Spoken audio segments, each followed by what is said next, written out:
Well, hello, everyone. I'm very excited for our show today. I'm interviewing Mark Anthony. No, not the singer songwriter, but the psychic lawyer. Okay. So he's also known as JD Psychic Explorer. Mark Anthony, my guest today, is a fourth generation psychic medium who communicates with spirits. He's an Oxford educated attorney licensed to practice law in Florida, Washington, D.C., and before the United States Supreme Court. Mark has also traveled to many mystical locations in remote corners of the world to examine ancient mysteries and supernatural phenomenon. He appears nationwide on TV and radio, including CBS TV The Doctors and Gaia's TV Beyond Belief with George Noory. And I know you guys are familiar with Gaia TV because that's where our films are. He's also the co-host of the live stream show, The Psychic and the Doc. That sounds really great, on the Transformation Network. So, Mark, welcome to the Path 11 podcast. Thank you so much. I really appreciate you having me on. It's such an honor. And to all your listeners, thank you. Yeah. So one of the things that really intrigued me, which I think is probably what intrigues most people, is to hear that you're a psychic medium and also a lawyer.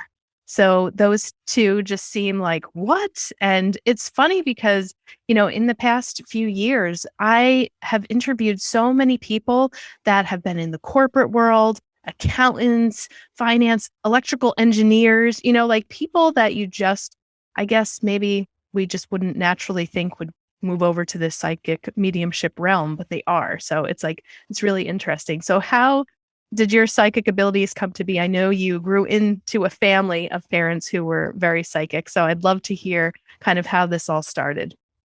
Well, both mom and dad had psychic and mediumistic abilities. And, I love what you said, how you've been interviewing a lot of people that have these left brain professions like myself, or being an attorney, yet I'm a psychic medium, because there's this thought that, all mediums and psychics that were running around in fields of flowers, flinging granola and singing Kumbaya and all that. And that's the stereotypical view on things.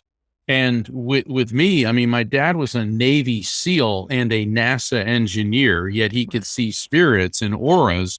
And my mother was a commercial illustrator and an artist. And this runs for generations in my family. I've tracked it back into the 1890s. Wow. On both sides of the family. And so when I was about 3.5 years old, I started seeing spirits, and it's not unusual for a toddler to have invisible friends. But when mommy and daddy can see them as well, and I remember mom going, "Oh, he's got it," and dad going, "Oh, geez, he's got it," because my dad was worried about how I would be treated, because, people are not always understanding or accepting. I think it's better now, but you still have a lot of people that are resistant to these abilities. And so I was drawn spiritually to the clergy. I was raised in the Catholic faith, although at dinner time, we'd talk about Buddha, Krishna, Muhammad. I mean, and my family always had a very expansive view of spirituality. And I think that's part of being a psychic. And I got to the point, though, where I decided there were too many rules and regulations in the clergy. So I ended up going to law school. Not that there's, a lot of rules and regulations there. And, being a medium is just part of my skill set. But it became pretty clear when I first started practicing law to my colleagues that something was a bit different about me. And my first job, I was a prosecutor. Okay. And for those of you who don't know, a prosecutor works for the state. I worked for the state of Florida, and we're the ones who bring the evidence and try the cases against people charged with crimes. All right. We like to think of ourselves as the good guys. All right. And when you're a prosecutor fresh out of law school, you get assigned doing a lot of first appearance work. And first appearances is where people who are arrested, they have to come before a judge within 24 hours of their arrest. And because you're fresh out of law school, you usually get stuck doing this on the weekends and holidays. So I'd be there with my co-counsel, and then there'd be the defense table, usually a public defender, and some people had private attorneys. And they'd bring the people in, and I'd say, okay, child molester, all right, drug dealer, all right, this.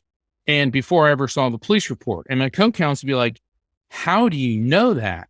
And I'm like, well, look at them, and it's like, look, and I don't mean it in that way, I could just detect things about them, feelings. And, people that have been in jail all night, have kind of a worn out, grungy, tired look. So they all kind of have a similar appearance, but I could pick up on things. And so it kind of got to be, hey, see if Mark can figure out what someone's charged with before we show him the report. And so it kind of got to be a thing, but then there was, other things too, that I would have insights into situations. It certainly doesn't make me all knowing and all seeing. It gives me insights. Sure. And did you ever have incidences, like you hear sometimes law enforcement will hire psychics to come onto certain cases. Did you ever have any incidences where your psychic intuitive abilities kind of knew something more about some of these cases that you tried?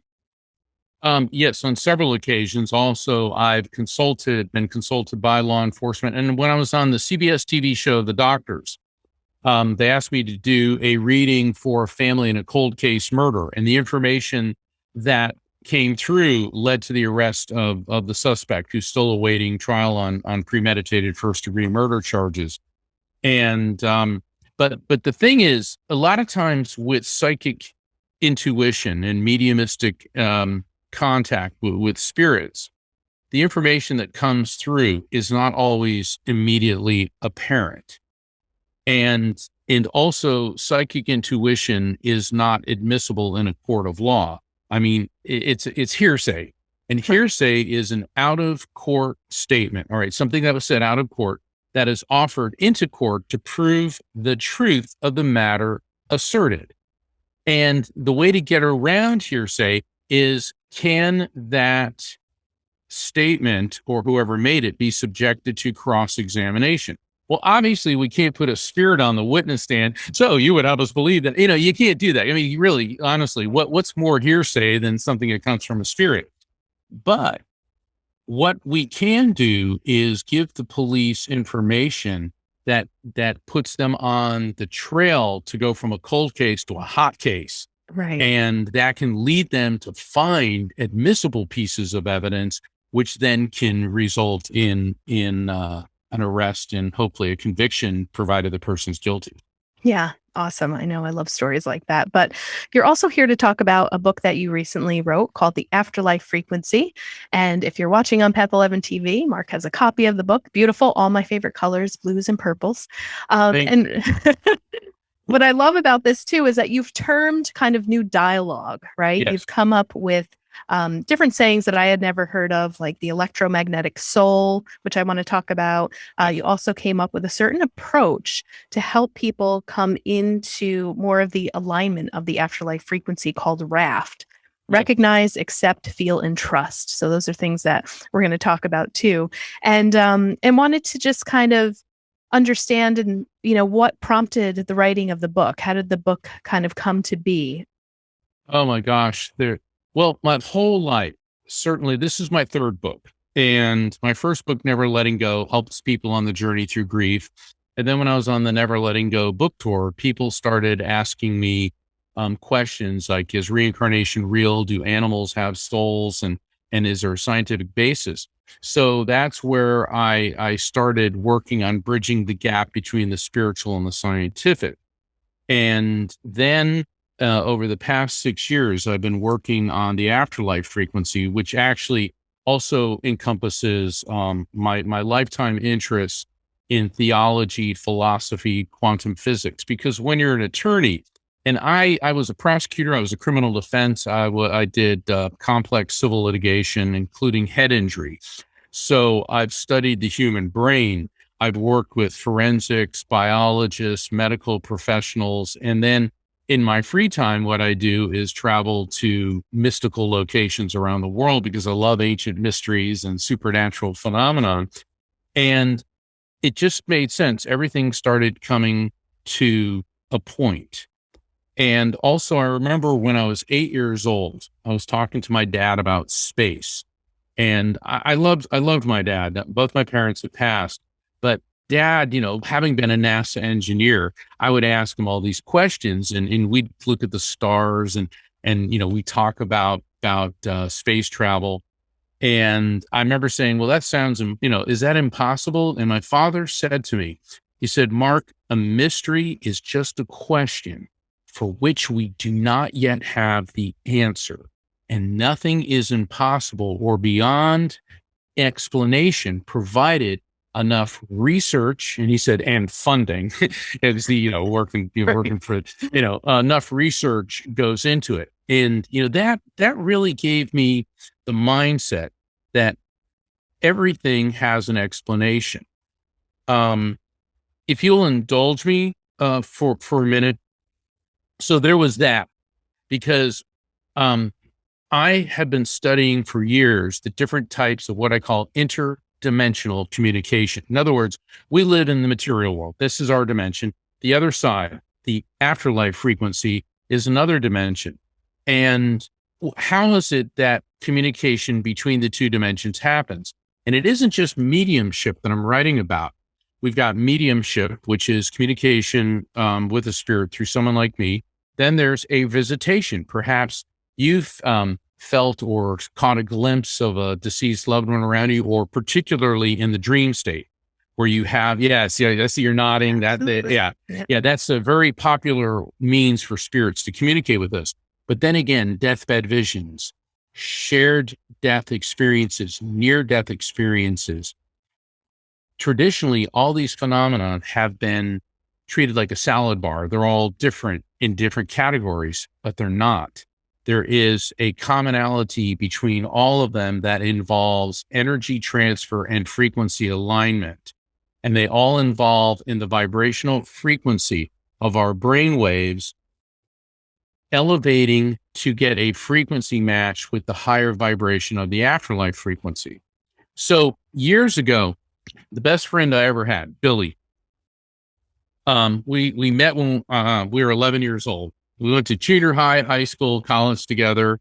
And after college, I went to law school, and he went to Asia to study Japanese. And he realized he was a linguistics genius. He could speak Japanese, Cantonese, Thai, Indonesian, and he was teaching executives in Japan conversational English. And so I went to visit him, and I spent about a month or so in Asia, and had all these amazing adventures, explorations. And in fact, the first chapter of the Afterlife Frequency is a pretty wild adventure that we were on. And we had this ongoing discussion our entire lives. He too had been raised in the Catholic faith, but he was an atheist. And of course, I argued the other side.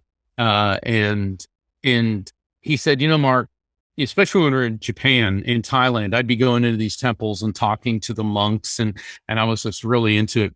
He said, you make me think. And he said, I still can't figure out how you do the psychic thing. He said, but I just don't believe, because there's no technology, there's no science to prove this. Well, a few years after that, he died from suicide. Okay. And he, like I said, he was the best friend I ever had. I even performed his wedding ceremony. He met a beautiful woman from Japan, and they asked me, because I was a notary public at the time, in addition to being a lawyer, and, performing a wedding for my best friend, his wife, who became also a best friend, and everybody that we knew from college. I mean, it was just great. And then about 2 years after that, I get a call from his wife, and she's very, very Japanese. And she said, and what I mean by that is very proper, very loving, very respectful of life. She was very Buddhist that way. And she said, they want me to kill him. They want me to remove life support. And I just cannot do this. And, and I'm crying, because, and I said, don't do it. The feeling that I got was, do not do this. And I said, don't do it. You're not ready to. So she told the doctors no. And I'm so glad that message came through, because he expired on his own 3 hours later. And I know that she never would have forgiven herself. She always would have felt, I killed Billy.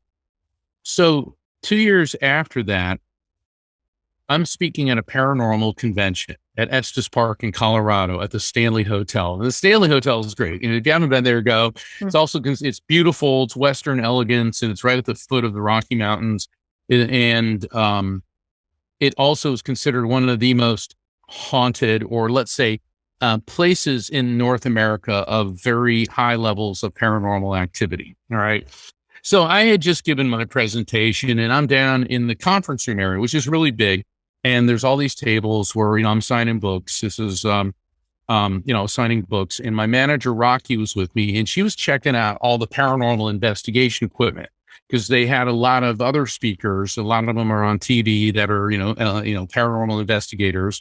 So she's walking around, and, I've known Rocky my whole life. And so she's walking by this one table that they're showing with this device called the Spirit Box. Now, what's interesting about paranormal investigation equipment is because it's all designed to scan for different forms of electromagnetic energy, infrared, heat, ultraviolet, radio waves, and this will lead us into the EMS, the electromagnetic soul. And so she's walking by this one table, and this guy, Chris, he's a very well-known paranormal investigator. And all of a sudden, out of this device, she hears, "Get Mark." And she stops, and she looks at it. And again, it goes, "Get Mark." And Chris goes, "Whoa." He said, "Do you think he means you're Mark Anthony?" And so I'm like, 50 feet away, and I'm signing books, and all of a sudden I hear, Mark, and Chris and Mark, "Mark, get over here."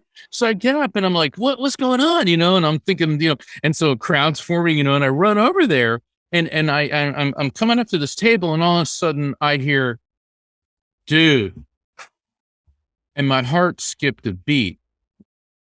It was Billy's voice. And I look at Rocky, and the tears are coming out of her eyes because she knew him. And then I hear, "Love you, bro." And it all went to static. And I almost fell down. And look, I'm a medium, and I'm the one that's usually doing this. But I'm sitting there, and the investigator's going, "This is highly unusual." He said, "Not only did it say get Mark, but both of you actually heard and were able to identify the voice." The thing is, we both grew up in the surfing culture of East Coast Florida. He always called me dude, always called me bro. And one of the last things that he ever said to me was, "I love you, bro." And so this device picked up on that.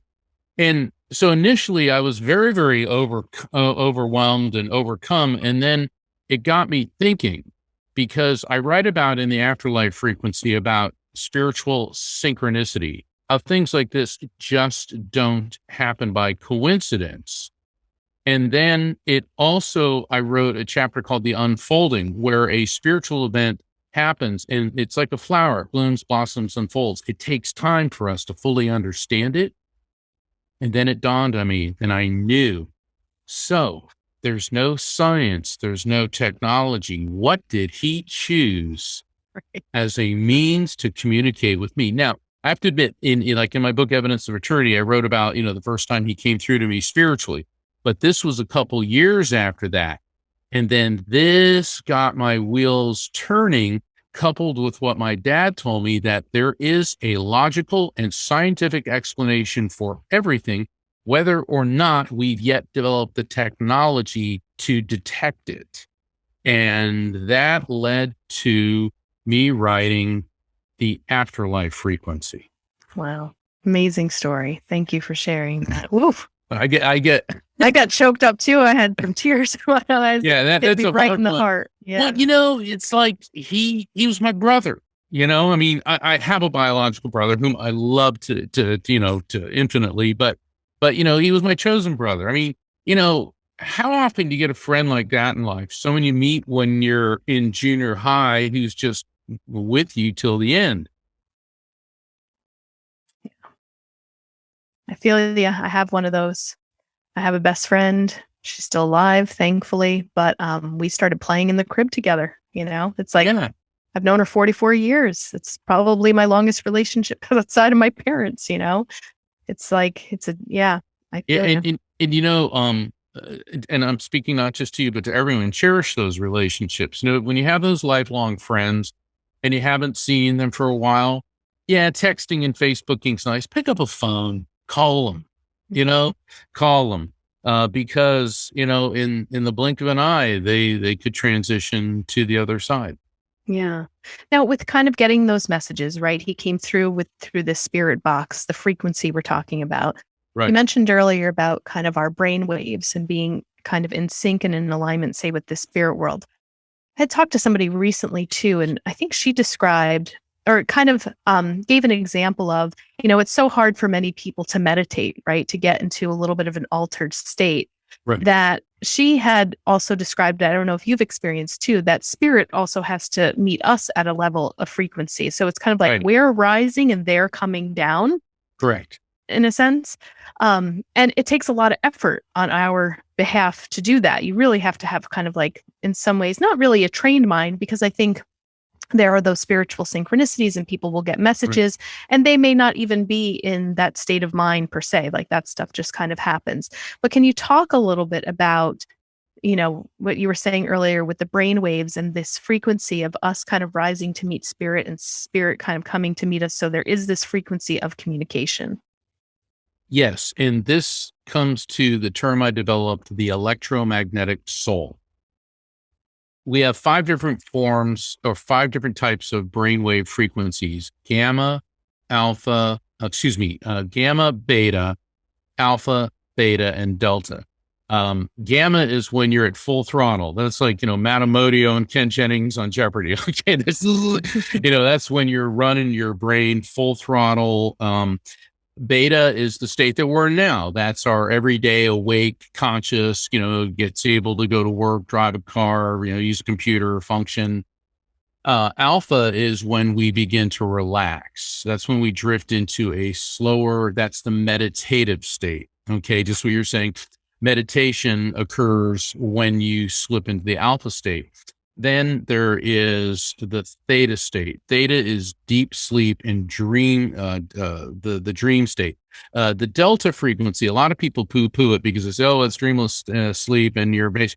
Delta is real important because that's when your body heals itself and there's cellular repair. But let's get to the alpha theta border.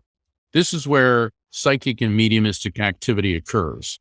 Like when we've been, my brain's been tested. I've been subjected to PET scans, CAT scans, QEEGs, and all that. And other mediums have as well. And it's on the alpha theta border when psychic activity occurs, because that's when we are receptive to it. Spirits spot that.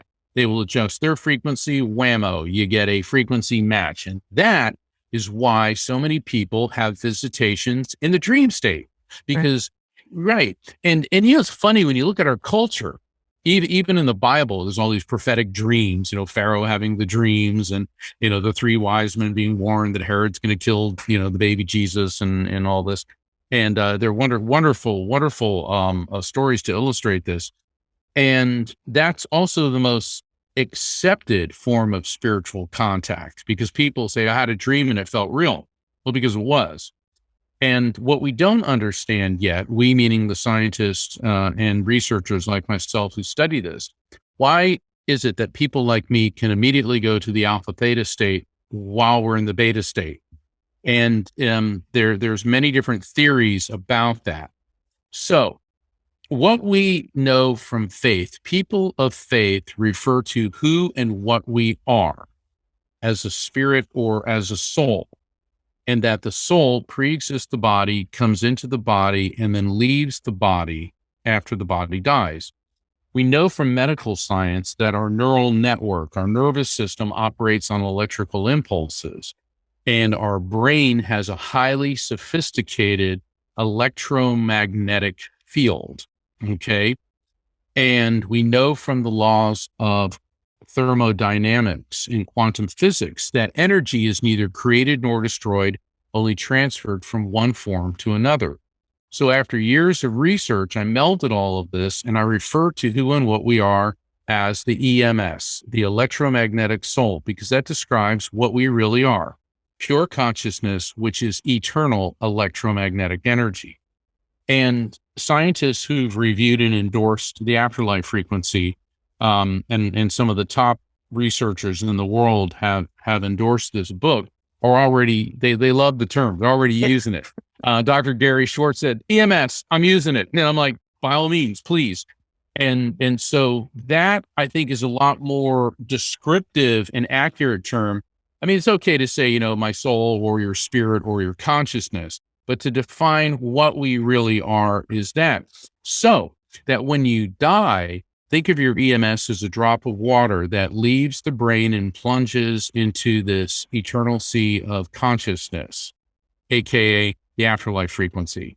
And so that's on a higher vibration. And when you and I have contact with spirits, it's because the vibrational frequency of our EMS is now tuning into the vibrational frequency of this collective consciousness of spirits. And it's like, okay, we live in AM radio, they live in FM radio, so we're cranking up our frequency, they're lowering theirs, and voila, we get a frequency match. Yeah, love it. And what you were talking about too, like how come people can be in the beta state and drop into it? And do you feel like that part of that is repetition and practice and being able to drop in and, because I've worked with clients before too, I had the same experience. It's like I'm talking to them just like I'm talking to you, but then I have that other radio wave that's coming in and information's coming in, and I'm able to express to them what it is I'm hearing and feeling all at the same time. Well, like any skill, any activity, it requires practice. I mean, if you look at somebody, I'll take like Michael Phelps or Venus Williams. Okay. She may have had a proclivity to be a great tennis player, but she needed practice to get, where she is. Same thing with Michael Phelps, he could have been a fast swimmer, but he needed to practice. And it's the same thing with psychic and mediumistic activity. Some people are going to simply be better at it than others. I believe that mediums are born, not made. And what my book is not about, it's not about turning you into a medium. A lot of my colleagues are like, buy my book, I'll turn you into a medium. Not all people are mediums. In other words, we can all play tennis and we can all swim, but we're not all going to be a Michael Phelps or a Venus Williams. Maybe we can all do math, but we're not going to be an Elon Musk or a Stephen Hawking.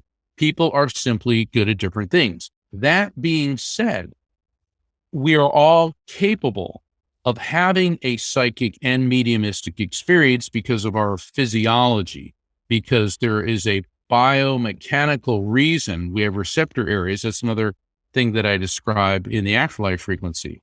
But I developed, and you mentioned it before, a 4-step technique, the RAFT technique, on how to benefit the most from spiritual contact, and how by employing the RAFT technique, you can also, it'll help you understand contact through a medium, through a direct visitation, help you understand your near-death or shared death experience or deathbed vision.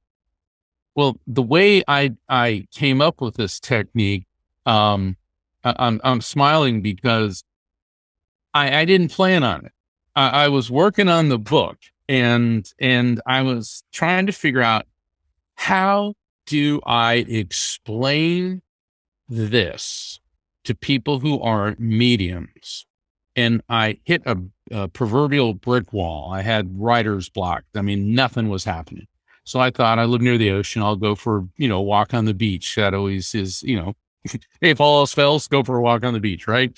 Well, I start out my front door and all of a sudden I get this tingly sensation. I do an about face and I head towards this bike path near my house. All right. So I know something's going on here.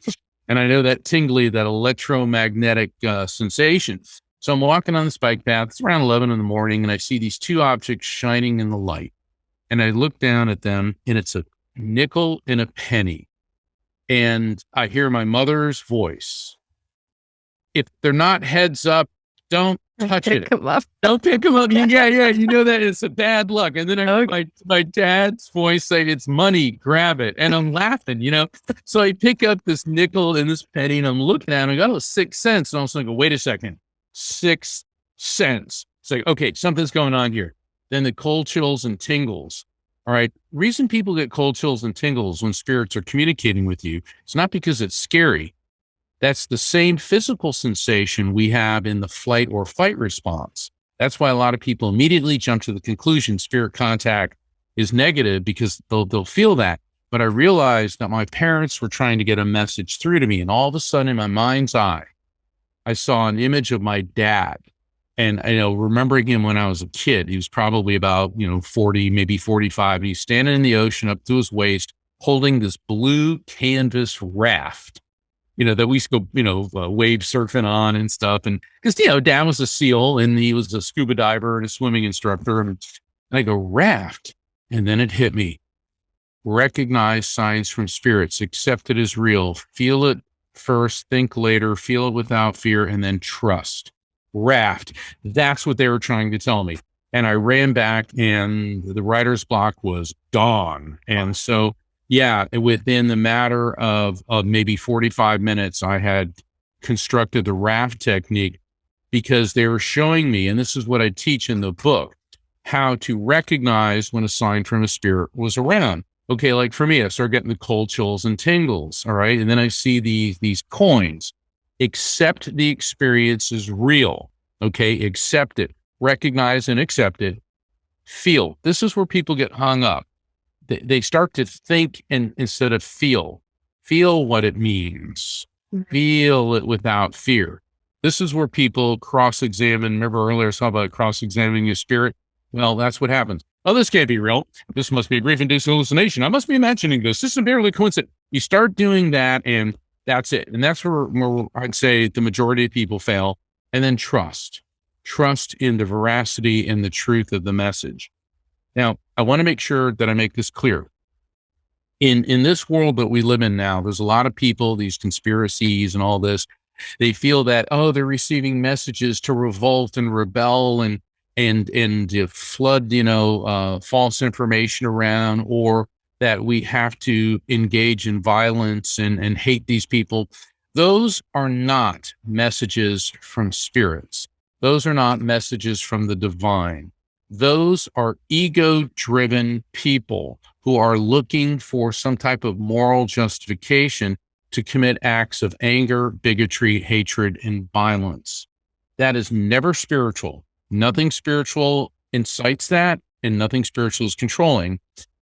The trust is, that it's a message from a spirit or the divine, one and the same, when it's about peace, love, healing, resolution. That's the difference. Love it. And, I teach intuition development classes, and I have said this in so many ways with trusting that it's real. And I'm like, I'm going to use raft. I'm going to use it. Yeah, well, that's one of the reasons. I thank you for saying that. That's one of the reasons that I wrote it, because I realized that a lot of teachers and practitioners like yourself can be using this as a text, as a guideline, because I hear all types of this and this and this, and the way it came to me and the way it put together, and I wrote it and I thought about it. It's like, that's it. That's it. It's boom, boom, boom, boom. And then over time, I can tell you just do that naturally. You go recognize, accept, feel, trust. All right. For those of us who are used to doing this, we do it naturally. But still, sometimes we get hung up. We will start doubting, and, because we're only human. And for people who are not used to doing this, this will help them start to get the most out of that experience. So let's say, okay, for one of the listeners, you're driving in your car and all of a sudden you feel compelled to turn on the radio, and there's that song that makes you think of your loved one who died, and it touches your heartstrings. Do you think you just turned on the radio at that precise moment to hear that exact song was a coincidence? It was an electromagnetic impulse from a spirit which interfaced with your brain, which guided you to do that. Okay. That's what I call a frequency beacon. And that's the interface of your EMS with the higher vibrational frequency of the afterlife frequency. And so all of us have these experiences, and now we know how to work with them to cultivate this ability so that we get more out of the experience. Yeah. So I can imagine people who are listening to this, one of their questions might be, how do I get my brain there? Tell me, Mark. I want my brain to be there. How do I get it there? How do I, and I think some of it is the raft technique, it's like recognize when stuff shows up, accept it, feel it, trust it. But if people, wanted to say, okay, this next week I'm going to try to get my, EMS to this certain place, and maybe I want to see if I can get some more messages. Where do you tell people to start? How can they start? Meditation. And a lot of people think, meditation, you have to sit there for, 3 hours. Like, I can't do that. I'll fall asleep. Okay. My meditations can be anywhere from 5 to maybe 15 minutes, and plus, we're so busy these days. We live in this hectic world. Meditation, prayer is when we speak to the divine, to God. Prayer is when we speak, but meditation is when we listen. And meditation is like, think of your consciousness as a whiteboard, and you've written all the stuff all over it. We got to erase all of that and get to one thought so you can focus on one thing. Also, it's funny because people say, well, I'm going to have a spiritual experience. I want to have it right now. And say, okay, it doesn't work that way either. Okay. If you go into it loaded with angst about, I want, count on that not working, because once again, you're hitting the third step, the feel. You're replacing the feel with all of this angst and flooding it. That's part of the chapter that I call the unfolding and avoiding the no syndrome. Where people flood the energetic field, where they overanalyze everything, or they refuse to recognize things, or they have this, I want this to happen right now, and without meaning to, they're creating an energetic block. Right. Yeah, definitely. Because I feel like they're bringing more logic in a sense, right? Or I don't know if you would say logic would move us up into gamma, or at least beta, but it would kind of keep us in that certain brainwave of thinking pattern. Whereas if we're moving into the alpha theta state, we're not all in about logic, right? It's more resting, as you said. It's more relaxed.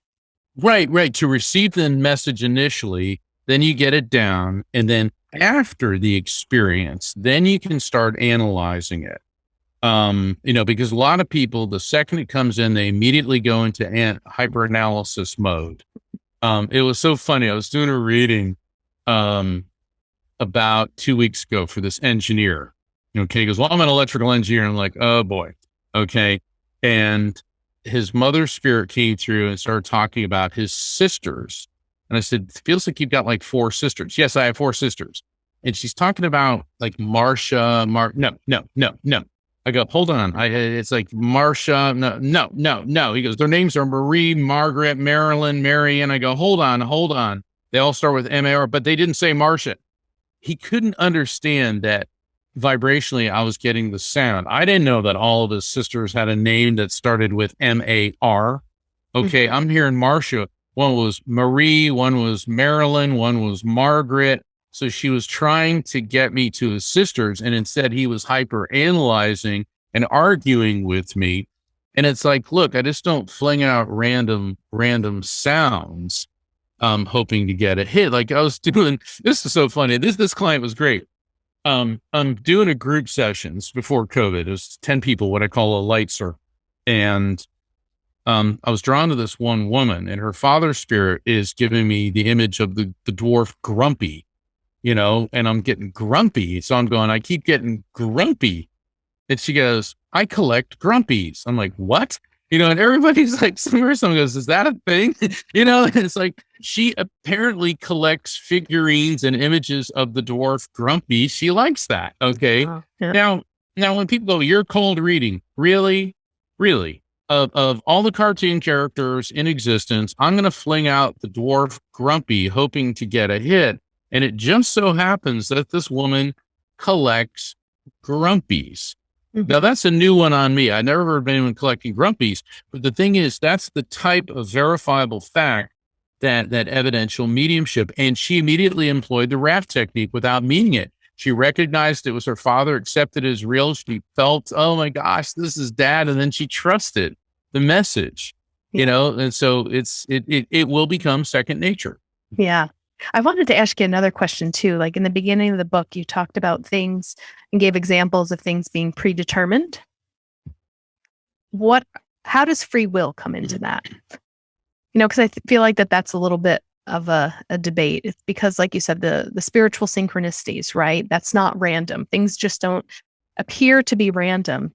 Yet, if things are predetermined and nothing is really random, are we really exercising any free will? Is that a joke? Or do we think we have some level of free will to be able to manipulate things that are happening in our surroundings? Or does the great creator say, I'm going to give you a little bit of play, but ultimately I know how this is going to turn out, and this is the way it's going to be? I think that's more of what it is. There's a day that we're coming in and a day that we're going out, and our free will depends on what we're going to do in between. Okay. And there may be certain things that we're supposed to do or go in, but then again, we have a choice whether or not to engage in that. And the answer to this is as complex as cancer. And I mean that it's very, very, very hard, because some people, well, I had oatmeal this morning, so that was predetermined. Well, no, I mean, maybe you would have had, Captain Crunch or, eggs or something. Everything, all these minute things are not predetermined, but the big picture is. However, let's say you're going to live to be 90 years old, and spirits intervene during a reading and start telling you about your physical well-being and your health and how you need to change some things, or you need to get to a doctor. Let's say you ignore that, and then you have a stroke, and now you live until 90 in an extremely impaired condition. However, the spirits were intervening so that could have been avoided, and the alternative would have been to live to 90 where you had, where you were not in a paralyzed or impaired condition. So it is a very complex answer. I think that I was supposed to be doing what I'm doing. But if you would have asked me when I was fresh out of law school, and I was one of those young lawyers that wanted to gallop on a white horse to save the Constitution, that I would someday be lecturing on the afterlife, spirit communication, and how quantum physics proves the existence of the afterlife, I would have said, I don't think so. But the thing is, this is what I'm supposed to be doing. And I'm not overemphasizing my place in the universe. We all are being guided on our paths. Every life matters. Every person counts. One of the things I always admired about Mother Teresa is when she said that nothing is worse than someone not meaning anything to anyone. And so there she is in Calcutta, taking care of poverty stricken people who are dying of terminal illnesses. And she believed that these people needed to be validated, needed to be acknowledged, and made to feel that they had self-worth. And that doesn't entail being a Mother Teresa to do that.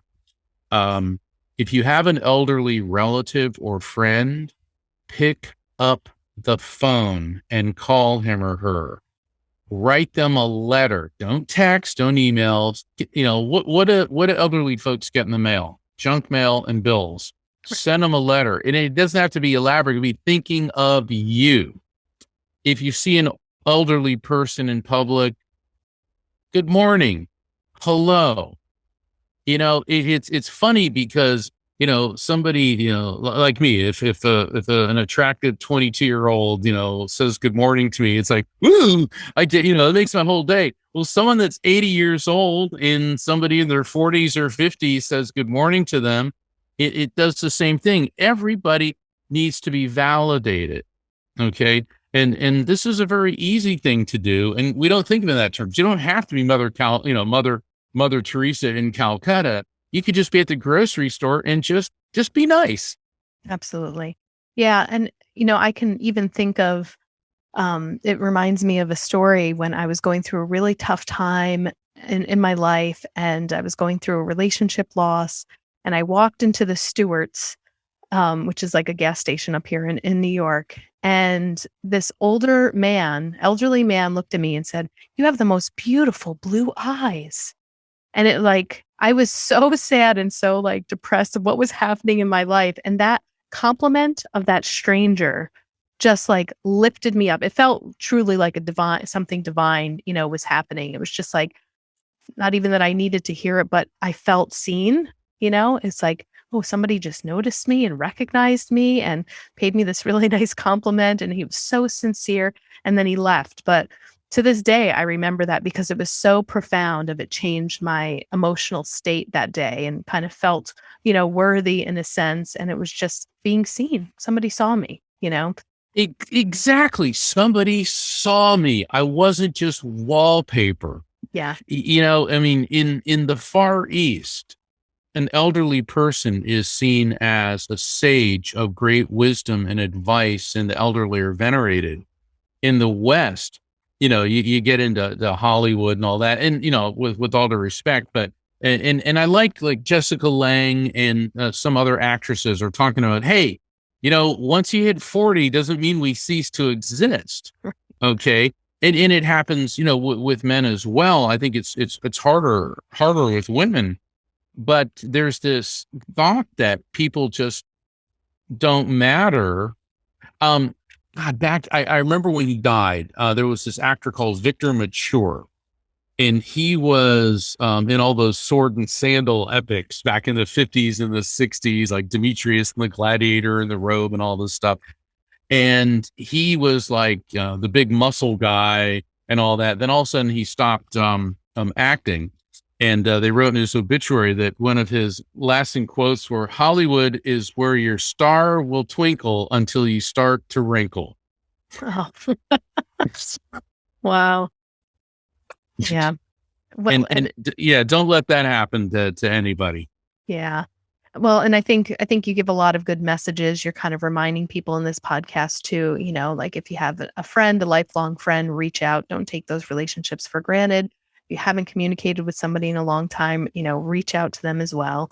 And I think those are, really great messages too. One of my last questions that I want to ask you, because I'm sure we could have spent the whole hour just talking about your travels, but I noticed behind you have really cool, it looks like indigenous masks, and I see the rhino behind you. It looks very eclectic behind you. And I know that you've traveled all around, right, to these spiritual places in the world. Can you give me one story from one of the places that really had a profound, deep impact on you, on your heart, and really changed you after you left that place? Yes. I have several, but this one's easier time wise. Okay. I was in England and I decided to go to the Tower of London. It was my day off, and it was in early March, and it was a dreary, cold, 40, maybe 45 degrees, drizzling, foggy, misty, perfect day to go to the Tower of London. At the Tower of London, at one time, it was where the British royals lived. And so like King Henry VIII and, Elizabeth I, they lived at the Tower of London. And if you were in their favor, going there was wonderful because you're going to feasting and celebrations. But if you weren't, being taken to the tower was a really horrible thing because it's also filled with dungeons and terrible tortures. So I'm walking around and I'm just loving it because I'm picking up on all this energy and stuff. And I start thinking about Henry VIII. And I'm thinking about his wives. Now, Henry VIII has got to be the poster child for misogynistic mistreatment of women. All right. Had 6 wives. They treated them all like dirt. And here's how you remember what happened to his wives: divorced, beheaded, died, divorced, beheaded, survived. Okay. And the only reason the last one survived is because he was so sick with venereal disease that he couldn't carry on anymore. And she basically, was, a companion. But his most controversial wife was Anne Boleyn. And I kept thinking about Anne Boleyn. I said, I wonder, I know she was beheaded, and she was the wife that he fell in love with her, and he wanted to divorce his first wife, Catherine of Aragon, who was the daughter of Ferdinand and Isabella. Okay. So this was like a huge political thing, and he divorced her, and it started a whole thing with him in the Catholic Church, which eventually ended up with England separating and all this. And I'm thinking about Anne Boleyn. And I sit down and I go, I wonder if she was beheaded here. And then all of a sudden, I look to my left and I see this glass, like sculpture, and I get up and I walk over to it, and it said, "This be the site where Queen Anne Boleyn was beheaded by order of King Henry VIII." And I'm like, oh my God. And the only thing that was missing was like some soundtrack going, and it was like, I'm half laughing and half, but I got this profound sense of, okay, I was led here for a reason. And then it was like, okay, so she was executed here. And I picked up on that. Now, I don't want to, say, oh, Anne Boleyn came to me, but I did at some point visit. I found out where her tomb was, and they won't let you take pictures in there. But I just felt this profound sense of sadness. And then it dawned on me that Henry treated women like beyond dirt, okay? They were just a vessel for him, and he wanted them to give him a son to be his heir. And I think Anne Boleyn had the last laugh, because Henry did have a great heir, his daughter, with Anne Boleyn, who was Queen Elizabeth I, England's greatest monarch, who turned a second-rate country into the world's major world power for the next 450 years. And it's like, you go, Anne. Awesome. Love that. Now, do you also think that, as we're talking about like the brain frequencies, right, and stuff like that. Now, a media might say, well, I was just picking up on this. But to me, it kind of feels like, I wonder if the frequency went back in time, right, into another dimension, into another, like portal, I guess you could say, time frame, almost as if you were traveling back to like a past life in a sense. But it feels like to me that when you tapped in and, understanding what you wrote in the afterlife frequency, to me, it feels like you might have dropped into the frequency of that time.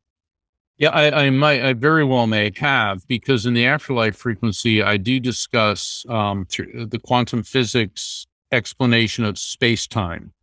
Now, I want the listeners to understand, when you start hearing quantum physics and scientific proof, my book is not a dry textbook. No, not at all.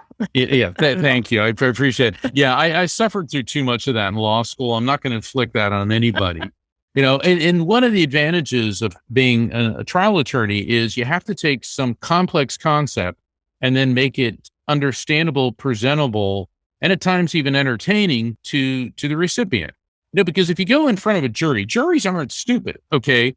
They may not be versed in legalese, where the wherefores, and I've seen a lot of attorneys, well, the vector of the vehicle going through the, it's like, no, John Smith was going home and his vehicle crashed into a truck. His life was ruined. All right. You got to talk to people the way, the way we communicate. And that's what I've done with the afterlife frequency, is to take these concepts and put them into an understandable fashion.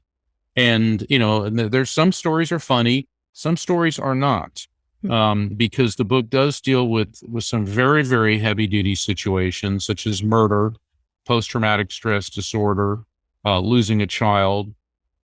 And I address those because part of the book has a large part of the book is a healing component. So I, and the way to do that is to present stories that people can relate to, real stories about real people. And so that's why I took as long as I did to write this, because I had to acquire the stories to illustrate the concepts. I'll tell you, there was one particular incident where I was trying to figure out space-time, which is not an easy thing, but then it came to me and it's like, thank you, other side. And I was ready to bang my head against the wall. And all of a sudden in my research, this quote comes up from Werner Heisenberg. Okay, Werner Heisenberg was a friend of Albert Einstein's and Max Planck. He's one of the guys that invented quantum physics, all right? And this quote said by Werner Heisenberg, "When you think you understand quantum physics, you really don't." And I burst out laughing, and it made me feel so much better, because if Werner Heisenberg, the guy who invented or helped let's say, discover. They didn't invent the laws of physics. They discovered them. And also one of the scientists who endorsed the book, Dr. Dean Radin, who's the chief scientist at the Institute of Noetic Sciences. We were talking and he said, Mark, he goes, you get 100 of us in a room. Yeah, we can't agree on anything, and because there's the divergence of opinions on a lot of things. And to me, that's exciting because quantum physics, the cosmos, the subatomic, we're still learning more about it every day. And it's what explains our existence, the afterlife frequency, and our eternal electromagnetic soul. Yes. And I feel like your book, The Afterlife Frequency, is a contributor to that, of what we're learning about science. You put stuff so eloquently into like easy words, the raft concept. Absolutely love that. And, I feel like it's really a tool that you've brought a lot of different things together to teach us, the reader. Highly recommend it. Can you tell people where they can find more information about you, where they can purchase your book? And it sounds like you're also doing readings for people, and do you still do some group stuff?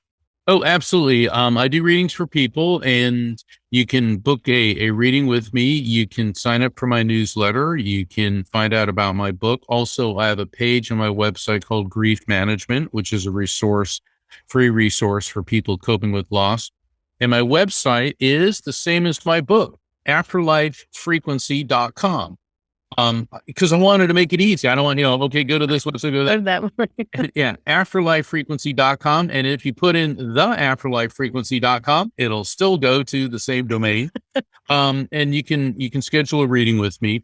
While COVID's going on, we're not booking public events, but they will be back. And phone readings are just as accurate as in-person readings. Why? Because souls are pure electromagnetic energy, which moves at the speed of light. And plus on my show every week, The Psychic and the Doc, and you can find out about that on my website, Afterlife Frequency. My co-host, Dr. Pat Basili, who is an amazing world-renowned psychologist. People call in, I'll do a mini reading, and then you get her insights. So you can find out about all of that by visiting AfterlifeFrequency.com.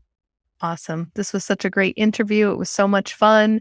You made it a great experience. My listeners, they really use our podcast as like a library. So please, if you reach out to Mark, let him know that you're a Path 11 listener and that you heard him on the Path 11 podcast. I just love getting the feedback too. We had somebody that did astrology recently, and I sent her link to her podcast. It was like a week late because I, just got backed up with things. She's like, "Oh no, I already had people from your podcast contacting me, so I knew it was out. I got the link, myself." And so I just love that about our listeners. They're so interactive with our guests. So I will not be surprised if some of our listeners reach out to you, get a reading from you. Hopefully your sales will spike once this comes out. Not that you probably need the help, but I'm sure our listeners will also be purchasing your book. So thank you again. Yeah, lovely. And thank you everyone again for listening. I hope that you work on the raft technique. Recognize, accept, feel, and trust. And may that be your message for the rest of your day. Take care, everyone.